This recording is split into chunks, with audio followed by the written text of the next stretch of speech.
Hello food lovers, welcome to our channel. నేను మీ రాణి ఎర్రంశెట్టి. ఈరోజు కొబ్బరి బూరెలను చేసి చూపించబోతున్నానండి. ఈ రెసిపీ అనేది చాలా చాలా బాగుంటుంది.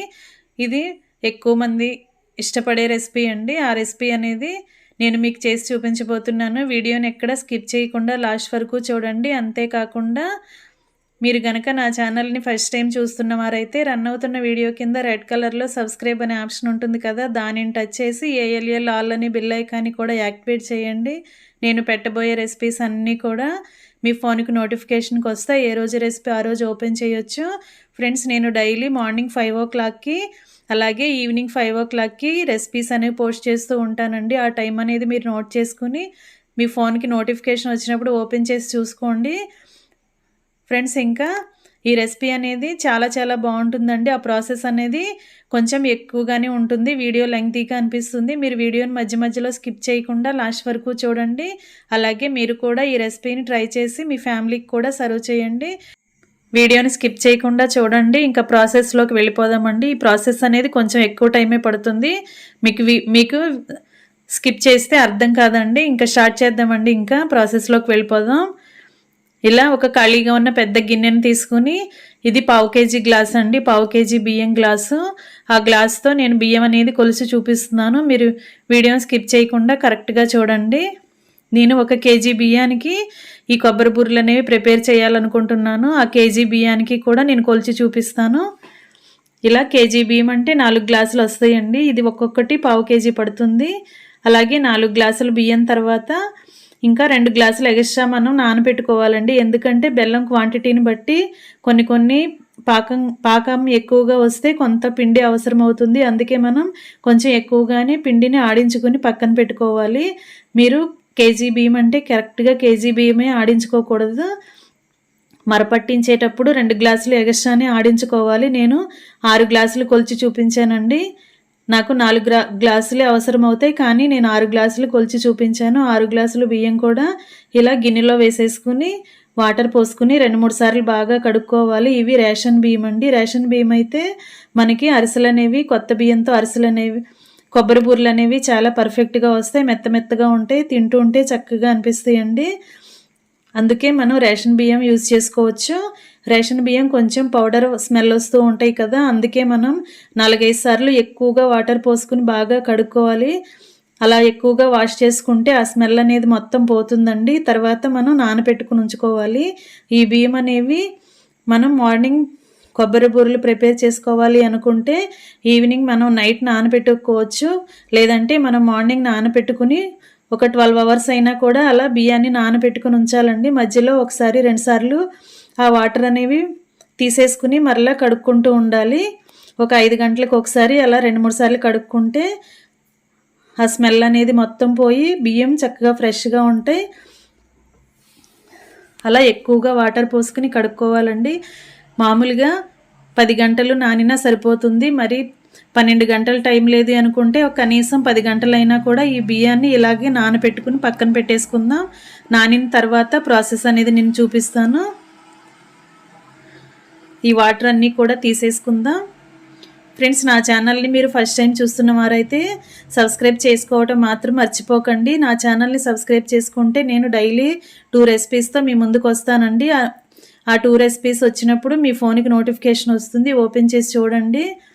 రెసిపీస్ అనేవి చాలా ఈజీగా టేస్టీగా చేసి చూపిస్తానండి. ఇలా కడుక్కున్నాం కదా, ఇలా 4-5 సార్లు కడుక్కున్న తర్వాత నానిన తర్వాత మరలా 2-3 సార్లు కడుక్కుని నానిన తర్వాత ఈ ప్రాసెస్ చూపిస్తున్నానండి. నానిన తర్వాత ఇలా బియ్యం వాడదేవుకునే జల్లెడ ఉంటుంది కదా, అలా బియ్యం వాడదేవుకునే జల్లెడ తీసుకుని ఈ బియ్యం అన్నీ కూడా దానిలో వేసేసుకోవాలి. ఆ వాటర్ అన్నీ కూడా కింద ఒక గిన్నె పెట్టుకుని గిన్నెలో తీసేసుకోండి. దీనిలో అసలు వాటర్ అనేవి ఏమీ ఉండకూడదండి. అలా గిన్నెలో వేసుకుని బియ్యాన్ని ఒక 10-15 నిమిషాలైనా పక్కన పెట్టేసుకుందాం. దీనిలోంచి వాటర్ అనేవి పూర్తిగా కిందకు వచ్చేయాలి. ఇలా బియ్యం వాటర్ అనేవి కిందకు వచ్చేసిన తర్వాత నేను మీకు చూపిస్తున్నానండి. ఇలా చూపిస్తున్నాను. ఇప్పుడు ఈ బియ్యం అన్నీ కూడా ఒక క్లాత్ తీసుకుని, కాటన్ క్లాత్ ఏదైనా తీసుకుని, ఒక పెద్ద సైజులో ఉన్న క్లాత్ తీసుకుని ఆ క్లాత్ మీదకి ఈ బియ్యం అన్నీ కూడా వేసేసుకోవాలండి. అలా వేసుకుని ఆరబెట్టుకోవాలి. మనం ఎండలో ఈ బియ్యాన్ని ఆరబెట్టుకోకూడదు. ఇలా ఇంట్లోనే ఒక రూమ్లో ఆరబెట్టుకుని ఫ్యాన్ వేసుకుని ఫ్యాన్ స్విచ్ ఆన్ చేసుకుని ఫ్యాన్ కిందే చక్కగా ఆరనివ్వాలి. దీనిలో బియ్యంలో తడి అనేది మనకి ఏమీ కనిపించకూడదండి. చేత్తో మనం టచ్ చేస్తే చేతులకి తడి అనేది ఏమీ అంటుకోకూడదు. అంతవరకు కూడా మనం బియ్యాన్ని ఆరబెట్టుకోవాలండి. ఇలా ఫ్యాన్ వేసుకుని ఆరబెట్టుకుంటే చక్కగా ఒక 10 మినిట్స్లో చక్కగా పొడి పొడిలాడుతూ వచ్చేస్తాయి. అలా వచ్చిన తర్వాత నేను ప్రాసెస్ చూపిస్తాను. మీరు వీడియో స్కిప్ చేయకుండా లాస్ట్ వరకు చూడండి. మనం ఇలా వేళ్ళతో బాగా పల్చగా వీలైనంత పల్చగా సర్దుకోవాలండి. ఇలా పొడి పొడిలాడుతూ వచ్చే వరకు కూడా ఇలా ఆరనివ్వాలి. ప్లేస్ అనేది కొంచెం ఎక్కువగానే తీసుకుని వాటిని పల్చగా ఆరబెట్టుకుంటే త్వరగా ఆరిపోతాయండి. మనకి నెక్స్ట్ ప్రాసెస్ అనేది త్వరగా చేసుకోవచ్చు. ఇలా ఆరబెట్టుకోవాలి. కొంచెం పెద్దగా ఉన్న క్లాత్ని తీసుకుని ఇలా ఆరనివ్వండి. ఈ బియ్యాన్ని ఎండలో మాత్రం పెట్టకూడదండి. ఇలా రూమ్లోనే ఆరనివ్వాలి. ఇలా ఆరుతున్నాయి కదా ఫ్రెండ్స్, మీరు వీడియోని ఎక్కడ స్కిప్ చేయకుండా లాస్ట్ వరకు చూడండి. కొంచెం ప్రాసెస్ పెద్దగా అనిపిస్తుంది కానీ చేసుకోవాలి అనుకున్నప్పుడు చాలా ఈజీగానే ఉంటుందండి. ఇలా మనం కొబ్బరి బూరెలు అనేవి చేసుకుంటే 1 మంత్ వరకు కూడా చక్కగా తినొచ్చు. చాలా చాలా బాగుంటాయండి. మన ఇంట్లో పెద్దవారు ఎవరైనా ఉంటే వారికి కూడా ఈజీగా నవలటానికి ఈజీగా మనం ఈ కొబ్బరి బూరెలని ప్రిపేర్ చేసుకోవచ్చు. తినటానికి అంత కష్టపడకుండానే చక్కగా ఈజీగా నములుతారండి. పెద్ద వయసు వారు కూడా చక్కగా తినగలుగుతారు. అంత కమ్మగా మెత్తగా చక్కగా వస్తాయి. చక్కగా పొంగుతూ చక్కగా వస్తాయండి. ఇలా తడి బియ్యాన్ని ఆరబెట్టుకుని తడిపిండితో మనం రెసిపీ అనేది చేసుకుంటే చక్కగా మెత్తగా అనిపిస్తాయండి. అందరూ కూడా తినడానికి చక్కగా ఇష్టపడతారు. ఇలా ప్రాసెస్ అంతా మీరు కష్టం అనుకోకుండా చేసుకుంటే రెసిపీ అనేది బాగా వస్తుంది. ఇలా ఆరిన తర్వాత ఇవన్నీ కూడా ఒక డబ్బాలో వేసేసుకుని మరపట్టించుకుందామండి. మీకు దగ్గరలో మిల్లు దగ్గర ఉంటే మరపట్టించుకోండి.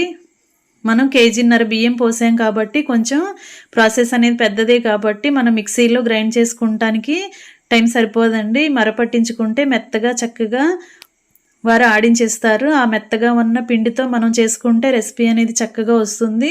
మనం మిక్సీలో గ్రైండ్ చేసుకునే కన్నా మరపట్టించుకుంటే బాగుంటుందండి. మరపట్టిన తర్వాత ప్రాసెస్ అనేది ఇంకా ఉంటుంది. నేను తర్వాత చూపిస్తాను. బియ్యం అనేవి ఆరకుండా చక్కగా త్వరగా మరపట్టించుకొని వెంటనే కూడా మనం కుకింగ్ ప్రాసెస్ అనేది స్టార్ట్ చేసేయాలండి. లేట్ అయితే పిండి అనేది ఆరిపోతుంది. ఈ ప్రాసెస్ అనేది పిండి ఆడిన తర్వాత చాలా ఫాస్ట్గా ప్రాసెస్ అనేది జరగాలి. కుకింగ్ మాత్రం వెంటనే స్టార్ట్ చేసేయాలండి. ఇలా ఆడించుకుని తెచ్చుకున్న పిండిని బాగా జల్లించుకుందామండి. ఇలా జల్లించుకుంటే దాని లోపల ఏమైనా నూకలు అలాంటివి ఏమైనా ఉంటే అవన్నీ కూడా బయటకు వచ్చేస్తాయి. మనకి రెసిపీ అనేది చాలా సాఫ్ట్గా చక్కగా పొంగుతూ వస్తుంది. అందుకే కొంచెం కష్టం అనుకోకుండా ఇలా పిండంతా కూడా చక్కగా జల్లించి ఉంచుకోండి. జల్లించిన తర్వాత ప్రాసెస్ చూపిస్తానండి.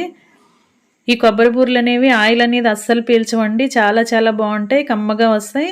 ఎందుకంటే మనం రెసిపీలో కొబ్బరి అనేది యూజ్ చేస్తాం. కొబ్బరిలో ఆయిల్ అనేది ఉంటుంది కాబట్టి ఈ రెసిపీ అనేది అస్సలు ఆయిల్ పీల్చదండి. ఎంత పిండైనా కూడా చక్కగా ఈజీగా చేసేసుకోవచ్చు. చూడండి, ఇలా జల్లించిన తర్వాత కొంచెంగా నూకలు వచ్చాయి కదా, అవన్నీ కూడా తీసి బయట పెట్టేసుకుందాం. ఇలా పిండంతా కూడా ఆడించుకుని జల్లించుకుని పెట్టుకోవాలి. ఫ్రెండ్స్, ఇలా జల్లించినట్లయితే పిండి పొడి పొడిలాడుతూ కూడా వస్తుందండి. మనం పాకంలో పిండి కలిపి తిప్పుతున్నప్పుడు చక్కగా సాఫ్ట్గా చక్కగా త్వరగా ఈజీగా కుక్ అయిపోతుంది. చలిమిడి అనేది ఈజీగా కుక్ అయిపోతుందండి. మనం రెసిపీ చేసుకున్నప్పుడు డీప్ ఫ్రై చేసినప్పుడు కూడా చాలా ఈజీగా కొబ్బరి బూరెలు అనేవి పొంగుతూ చక్కగా వస్తాయి. ఇలా మొత్తం కూడా జల్లించుకున్న తర్వాత ఇలా బేసిన్లో వేసుకుని మొత్తం కూడా ఇలా చేత్తో గట్టిగా అదిమితూ నొక్కుతూ అదమాలండి. ఇలా నొక్కి పెట్టి ఉంచినట్లయితే పిండి అనేది ఆరిపోకుండా లోపల చక్కగా తడిగా అనిపిస్తుంది. తడిగా ఉన్న పిండితో మనం పాకంలో వేసుకుంటే, తడిపిండిని పాకంలో వేసుకుంటే పిండి అనేది ఎక్కువగా తీసుకుంటుంది. మనకి కొబ్బరి బూరెల క్వాంటిటీ అనేది ఎక్కువగా వస్తుంది. ఇలా ఒక కాటన్ క్లాత్ని తీసుకుని వాటర్తో తడిపి వాటర్ అన్నీ కూడా పిండేసుకుని ఇలా పిండి మీద వేసుకుని పిండి అనేది ఆరకుండా ఇలా క్లాత్ని కప్పి ఉంచుకోవాలండి. ఇప్పుడు కేజీ బియ్యానికి 3/4 కేజీ బెల్లం తీసుకోవాలి. కరెక్ట్గా 3/4 కేజీ బెల్లం అండి ఇది. ఇలా 3/4 కేజీ బెల్లాన్ని కూడా ఇలా కొట్టుకుని చిన్న చిన్న ముక్కలుగా చేసుకుని తెచ్చుకోవాలి.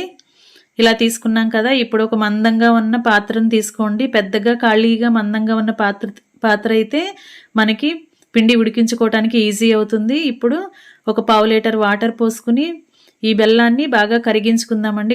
గడ్డలనేవి ఏమీ లేకుండా బాగా కరగాలి. ఇది స్టవ్ మీద పెట్టుకుని ఫ్లేమ్ని హైలో పెట్టుకుని త్వరగా కరిగించుకోవాలి. కరిగిన తర్వాత చిన్న ప్రాసెస్ ఉంటుందండి. దీనిలో గడ్డలు, రాళ్ళు అలాంటివి ఏమైనా ఉంటే మనం వడగట్టుకోవాలి ఆ పాకాన్ని. అది తర్వాత చూపిస్తాను. ఇప్పుడు కొబ్బరి తురుము తీసుకున్నానండి. ఇలా ఒక కప్పు నిండా ఒక 3 కొబ్బరికాయలు కొట్టుకుని 6 చిప్పలతో ఈ తురుము అనేది తీసుకుని పక్కన పెట్టుకోవాలి. కేజీ పిండికి 6 కొబ్బరి చిప్పలు అయితే కరెక్ట్గా సరిపోతాయి. ఇలా పాకం, ఇలా బెల్లం సిరప్ బాగా తయారైంది కదా, దానిని ఇలా జల్లెడతో షైనర్తో వడగట్టుకుందాం. ఒక గిన్నెని తీసుకుని ఆ షైనర్ని గిన్నెలో పెట్టుకుని పాకాన్ని బాగా వడగట్టుకోవాలి. దానిలో ఇసుక లాంటిది ఏమైనా ఉంటే రెసిపీలోకి వచ్చేస్తుంది. ఇలా వడగట్టకుండా మనం రెసిపీ వండితే మనం తింటున్నప్పుడు ఇసుక అనేది బాగా పంటికి తగులుతూ ఉంటుంది. అందుకే మనం ఇలా వడగట్టుకుని నెక్స్ట్ ప్రాసెస్ అనేది చేసుకుందాం. ఈ పాకాన్ని పాత్రలో పోసుకుని మళ్ళీ ఉడికించుకుందామండి. ఆ పాత్ర అనేది శుభ్రంగా వాష్ చేసుకుని ఈ పాకం అనేది దానిలో పోసుకోండి. ఇప్పుడు పాకాన్ని కరెక్ట్గా పాకం అనేది ఎలా వచ్చిందో మనం ఈజీగా తెలుసుకోవచ్చండి. ఇలా ఒక కప్పులో వాటర్ తీసుకుని కొన్ని బెల్లం సిరప్ వాటర్ని అలా గరిటతో వేసుకున్నామంటే వాటర్లో కలిసిపోకుండా పాకం అనేది మనకి చక్కగా కనిపించాలి. అంతవరకు కూడా పాకాన్ని ఉడికించుకుందాం. మరీ ఎక్కువగా ముదురు పాకం రాకూడదండి. అరిసెలకి లాగా ముదురు పాకం వచ్చిందంటే కొబ్బరి బూరెలు అనేవి తింటున్నప్పుడు గట్టిగా అనిపిస్తాయి. మనకు అస్సలు నలగవండి. తింటుంటే చాలా ఇబ్బందిగా తినాల్సి వస్తుంది. అందుకే మనం పాకాన్ని కరెక్ట్గా ఉడికించుకుందాం. మీరు వీడియో స్కిప్ చేయకుండా చూడండి, ఈజీగా అర్థమవుతుంది మీకు కూడా. ఇలా వాటర్ తీసుకుని దానిలో కొన్ని డ్రాప్స్ వేసినట్టయితే, పాకం డ్రాప్స్ వేసినట్టయితే వాటర్లో కలవకుండా ఉండాలి. ఇంకా పాకం అనేది రాలేదండి, ఇంకొంచెం సేపు ఉడికించుకుందాం. ఫ్లేమ్ని హైలో పెట్టుకుంటే ఈజీగా పాకం అనేది త్వరగా ఉడికిపోతుంది. ఎప్పటికప్పుడు వాటర్ని మార్చుకుంటూ ఉండాలండి. కప్పులో ఉన్న వాటర్ని తీసేసుకుని వేరొక వాటర్ని పోసుకుంటూ ఉండాలి. పాకం అనేది కరెక్ట్గా వచ్చిందో లేదో మనకి తెలుస్తుంది, అర్థమవుతుంది. ఇలా మీరు వీడియోలో చూస్తున్నట్లయితే పాకం అనేది ఒకే చోట ఉండి వాటర్లో కలవకుండా మనకు అలా థిక్నెస్గా కనిపిస్తుంది కదా, ఇలా చిక్కగా కనిపిస్తుంది కదా. ఇప్పుడు పాకం రెడీ అయినట్టేనండి. ఇది మరీ ఉండలాగా రాకూడదు, అలాగని మరీ పల్చగా రాకూడదు. మీడియంగా రావాలండి. ఇలా మనం దగ్గరికి చేసినట్లయితే చక్కగా వచ్చింది కదా. ఇప్పుడు కొబ్బరి తురుము అంతా కూడా దానిలో వేసేసుకుని 2 టేబుల్ స్పూన్లు యాలకుల పొడి కూడా వేసుకుని మనం ఆడించి పెట్టుకున్న పిండిని వేసుకోవాలండి. ఇప్పుడు 3-4 గరిటెలైన ఆయిల్ పోసుకోండి. కుకింగ్ ఆయిల్ అనేది ఈ పిండిలో పోసుకుంటే మనం కొబ్బరి బూరెలు చేసుకునేటప్పుడు పిండి ముద్ద అనేది మన చేతికి అంటుకోకుండా చక్కగా స్ప్రెడ్ అవుతుంది. ఇలా ఆయిల్ పోసుకున్న తర్వాత అవన్నీ కూడా పాకంలో కలిసిన తర్వాత మనం జల్లించి పెట్టుకున్న పిండిని అలా వేసేసుకుని ఉడికించుకోవాలండి. ఇలా కదుపుకోవాలి. ఫ్లేమ్ని సిమ్లో పెట్టుకుని పిండిని చక్కగా కలుపుకోవాలండి. ఇలా పిండి కలుపుతున్నప్పుడు మన ఫ్యామిలీ మెంబర్స్ హెల్ప్ తీసుకోవాలి. ఎందుకంటే ఒకరు పిండిని పోస్తుంటే ఒకరు గరిటతో కలుపుతూ ఉండాలి. ఈ ప్రాసెస్ అనేది కొంచెం కష్టంగా అనిపిస్తుంది, మీరు ఒక్కరే చేయలేరు. ఫ్యామిలీ మెంబర్స్ హెల్ప్ తీసుకుని ఇలా కలుపుకోండి. ఇలా ఫాస్ట్గా పిండిని వేసేసుకుని కలుపుకుంటూ ఉండాలండి, లేదంటే చిక్కబడిపోతుంది. పిండి అనేది ఎక్కువగా పట్టదు. మనం కలిపే ప్రాసెస్ అనేది చాలా ఫాస్ట్గా చేయాలి. ఇలా గరిటతో కలుపుతుంటే చాలా లూజుగా అనిపిస్తుంది కదా, ఇంకొంచెం పిండి వేసుకోవచ్చండి. ఇంకొంచెం పిండి వేద్దాం. ఇలా మనం కలుపుతూ ఉండలు లేకుండా చక్కగా కలపాలి. పిండి వేసిన వెంటనే కూడా ఉండలు అనేవి వచ్చేస్తాయి. అలా రాకుండా పిండి పాకంలో ఆయిల్ అనేది వేసుకోవాలి. ఆయిల్ పోసుకున్నట్లయితే పిండి అనేది ఉండలు కట్టకుండా చక్కగా వస్తుందండి. అంతేకాకుండా నెయ్యి కూడా వేసుకోవచ్చు, ఇంకొంచెం వేసుకోవచ్చండి. ఇలా కలుపుతున్న తర్వాత మనకి గరిటెతో ముద్దను తీసుకుంటే మరీ జారుగా ఉండకూడదు, అలాగని మరీ గట్టిగా రాకూడదండి. గరిటె ఫ్రీగా తిరగాలి, అంతవరకు కూడా మనం పిండిని వేసుకోవచ్చు. మనం ఆడించుకున్న పిండి కేజీన్నర బియ్యం కదా, కానీ అదంతా కూడా దీనిలో వేయకూడదండి. మనం కరెక్ట్గా ఎంత పిండి పడుతుందో అంతవరకు వేసేసి ఆపేసుకోవాలి. మిగిలిన పిండిని వేరే రెసిపీస్కి యూజ్ చేసుకోవచ్చు. ఇలా కలుపుతున్నాం కదా, ఇంకొంచెం పిండిని యాడ్ చేసుకుందామండి. గరిటతో మనం కలుపుతుంటే కొంచెం ఈజీగానే తిరుగుతుంది కదా, టైట్గా లేకుండా కొంచెం లూజ్గానే ఉంది కదా. ఇంకొంచెం పిండి వేసుకుని కలుపుకుందాం. వేసిన వెంటనే కూడా ఇలా పాకంలో పిండి అనేది బాగా కలిసిపోవాలండి, లేట్ చేయకూడదు. ఇలా కలిపేసుకుంటూ ఉండాలి ఎప్పటికప్పుడు. 2-3 టేబుల్ స్పూన్లు యాలకుల పొడి కూడా వేసుకుని బాగా కలుపుకుని ఇంకా స్టవ్ ఆఫ్ చేసేసుకోవచ్చండి. ఇంకా ఇలా కొంచెం సేపు ఒక 10 నిమిషాలైనా ఇలా కలుపుతూ ఉంటే పిండి అనేది బాగా మగ్గి దగ్గర పడుతుంది చిక్కగా. ఇంకా ఎక్కువగా పిండి అనేది యాడ్ చేయకుండా ఇంకా స్టవ్ ఆఫ్ చేసేసుకుని స్టవ్ మీద నుంచి పాత్రని కింద పెట్టేసుకుని మనం ఫ్రీగా కలుపుకోవచ్చండి. ఇప్పుడు ఇలా మెత్తగా కనిపిస్తుంది కదా, కానీ చల్లారిన తర్వాత చక్కగా గట్టిగా వచ్చేస్తుందండి ఈ ముద్ద అనేది. మనం పిండి ఉడికించుకునేటప్పుడే గట్టిగా ఉందంటే మనం కొబ్బరి బూరెలు చేసుకునేటప్పుడు ఇంకా బాగా గట్టిగా అయిపోతుంది. అప్పుడు అస్సలు రెసిపీ అనేది బాగోదు. ఇలా పిండి వేసిన తర్వాత గరిటతో కొంచెం ఇలా చూసినట్లయితే మరీ జారుగా ఉండకూడదు, అలాగని మరీ గరిటకి అంటుకుపోయి గట్టిగా కూడా ఉండకూడదు. అంతా కరెక్ట్గా కలుపుకోవాలి పిండి అనేది. ఇలా కొంచెం సేపు కలుపుకున్న తర్వాత దీనిపైన 2 గరిటెల ఆయిల్ పోసుకుని పిండిని బాగా నొక్కి ఉంచుకోవాలండి, లేదంటే చల్లారిపోతుంది. ఇప్పుడు మనం కొంచెంగా ఒక గిన్నెలోకి వేసుకుని దీని మీద ఒక మూత పెట్టేసుకుందామండి. పిండి అంతా కూడా ఆరనివ్వకూడదు, చల్లారకుండా ఉండాలి. ఇలా కొంచెంగా ఒక గిన్నెలోకి తీసుకుని ఇలా ప్యాకింగ్ కవర్స్ కానీ కుకింగ్ ఆయిల్ కవర్స్ కానీ ఉంటాయి కదా, అవి ఈ రెసిపీ చేసుకోవడానికి యూజ్ చేసుకోవాలి. కొబ్బరి బూరెలు అనేవి ఇలాంటి కవర్స్ మీద చేస్తే చక్కగా వేయటానికి కానీ తీయటానికి కానీ చక్కగా ఈజీగా ఉంటుంది. ప్యాకింగ్ కవర్స్ కానీ ఇలా కుకింగ్ ఆయిల్ కవర్స్ కానీ లేదంటే బటర్ పేపర్స్ ఉంటాయి కదా, అవి కానీ యూజ్ చేసుకోండి. ఇలా మనం చల్లారిన తర్వాత నేను మీకు చూపిస్తున్నానండి. పిండి ముద్ద తీసుకుని ఇలా పేపర్ మీద స్ప్రెడ్ చేస్తుంటే చక్కగా ఈజీగా ఉంది కదా. ఇలా మనకి స్ప్రెడ్ అవుతున్నప్పుడు ఈజీగా అనిపిస్తుంది కదా. మరీ లావుగా లేకుండా మరీ పల్చగా లేకుండా ఇలా మీడియంగా చేసుకోండి. సైజ్ అనేది కూడా కొంచెం చిన్నగా చేసుకుంటే ఉడికేటప్పుడు చక్కగా ఈజీగా ఉడికిపోతాయండి. మరీ లావుగా చేసుకున్నామంటే లోపల పిండి అనేది కరెక్ట్గా ఉడకదు, తింటున్నప్పుడు పిండిగా అనిపిస్తుంది. ఇలా మీడియంలా ఒత్తుకుని అవన్నీ కూడా పిండి అంతా కూడా కొంచెంగా చేసుకుని పక్కన పెట్టుకోండి. ఇప్పుడు కళాయి తీసుకుని డీప్ ఫ్రైకి సరిపడా ఆయిల్ పోద్దామండి. ఈ రెసిపీ అనేది ఆయిల్ ఎక్కువగా పీల్చుకోదు, చాలా ఈజీగానే కుక్ అయిపోతుంది. మనకి ఎక్కువగా ఆయిల్ మిగులుతుందండి. రెసిపీ కంప్లీట్ అయినాక ఆయిల్ అనేది ఎక్కువగానే మిగులుతుంది. ఇలా పేపర్ నిండా కూడా చేసుకొని పెట్టుకుని ఇంకా ఆయిల్లో వేసుకుని డీప్ ఫ్రై చేద్దామండి. ఫ్రెండ్స్, నా వీడియో కనుక మీరు ఫస్ట్ టైం చూస్తున్న వారైతే రన్ అవుతున్న వీడియో కింద రెడ్ కలర్లో సబ్స్క్రైబ్ ఆప్షన్ టచ్ చేయండి. నా వీడియోస్ అన్నీ కూడా మీ ఫోన్కు నోటిఫికేషన్కి వస్తాయి. ఏ రోజు రెసిపీ ఆ రోజు ఓపెన్ చేసి చూడండి. ఆయిల్ కాగిన తర్వాత మనం ఒక్కొక్కటి వేసుకుందామండి. ఆయిల్లో మనం ఆయిల్కి సరిపడా వేసుకోవాలండి. ఎక్కువగా వేసామంటే అవి పొంగకుండా అలాగే అంటుకుపోతూ ఉంటాయి. ఇలా తక్కువగానే వేసుకుని చక్కగా స్లోగా డీప్ ఫ్రై చేసుకోండి.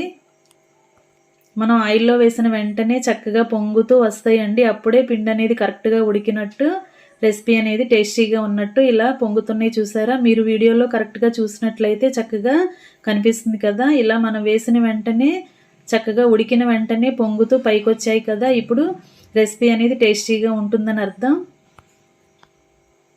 ఎందుకంటే మనం తడిపిండితో చేసాము, అలాగే మనం జల్లించుకున్నాము, అలాగే ఉడికించినప్పుడు చక్కగా మరీ గట్టిగా లేకుండా మరీ పల్చగా లేకుండా పిండిని కరెక్ట్గా కలుపుకున్నాం కదా.